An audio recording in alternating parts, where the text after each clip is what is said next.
of the opposition. Hontiveros says she wants to go after peddlers of fake news. Marian Enriquez with the report. You are now the leader of the opposition. That's what outgoing Vice President Leni Robredo said as she administers the oath of re-elected Senator Risa Hontiveros. She also expressed confidence that the senator will continue to stand up for good governance. Lahat kami masaya na ikaw yung natitirang humahawak ng ating bandila. Kampante kami na patuloy mong ipapakipaglaban yung lahat na pinaniniwalaan natin kung ano yung mabuti at tama sa pamamahala. Hontiveros vows to work with Robredo and other opposition leaders to address inequality. She also promised to go after fake news peddlers. This is a stern warning to all the dubious characters in the fake news universe. This time, we will not let your reckless disregard for truth slander our democracy, our country, ever again. But while Hontiveros is up for another 6 years in government, Robredo is bidding goodbye to the vice presidency in 3 days. Some of her staff in the OVP cannot help but be emotional during their last General Assembly. So walang paalam, moving up lang. It's been the greatest honor of my life to be serving alongside all of you. Robredo personally thanked everyone she worked with at the Quezon City Reception House. Pinakauna nating pangarap na gawin yung OVP na hindi lang siya ceremonial office. Na gawin siyang mas advocacy-centered, and I think na-accomplish natin yon. Pero yung hard work talaga nasa sa inyo. In her radio program, Serbisyong Leni's last episode on Sunday, Robredo looked back in the past 6 years and said that she has no regrets. Dahil hindi kami tinuring na kakampi, hindi kami tinuring na bahagi ng pamahalaan, natuto kami na maghanap ng paraan. Kasi pag mahirap, nagiging mahusay kayo. Pag mahirap, naghahanap ka ng paraan kasi hindi aklabal yung paraan. This is not the end for Robredo's public service, though, as she will be launching the Angat Buhay NGO in July. She also said that she will go back to doing volunteer work as well as reclaiming lost time with her daughters. For News 5, Marian Enriquez, we are One News. One News now will be back with more stories after this quick break. Stay with us.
You're still watching One News Now. I'm Sean Yao.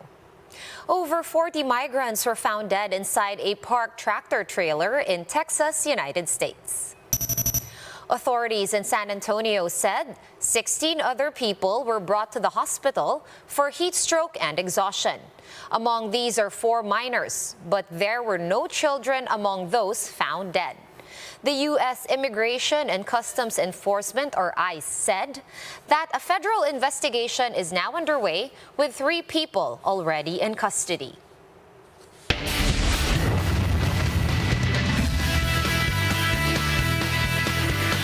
Kiefer Ravena and Dwight Ramos are set to lead Gilas Pilipinas in the 3rd window of the FIBA World Cup Asian qualifiers in New Zealand. Marty Bautista with the details. Our Gilas Pilipinas men's basketball team are now en route to their battleground in New Zealand after departing the country last night for the 3rd window of the FIBA World Cup Asian qualifiers. Gilas will face the New Zealand Tall Blacks in Auckland on June 30. Recall that the Tall Blacks dominated the men in blue led by coach Chot Reyes during the recent qualifying window last February with 88-63.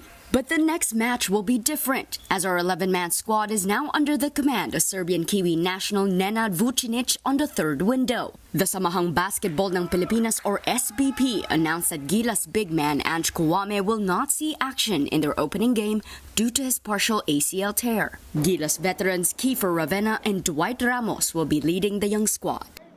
It's not too hard. Everybody's learning, so it's not showing too much leadership. Everybody's treated like a professional here on the team, and so that's why you kind of take care of yourself. Rival Collegiate Arms will share the world stage as well, as the NCAA's rookie MVP Renz Abando of Letran and DLSU's Kevin QUIAMBAO are also included in the roster.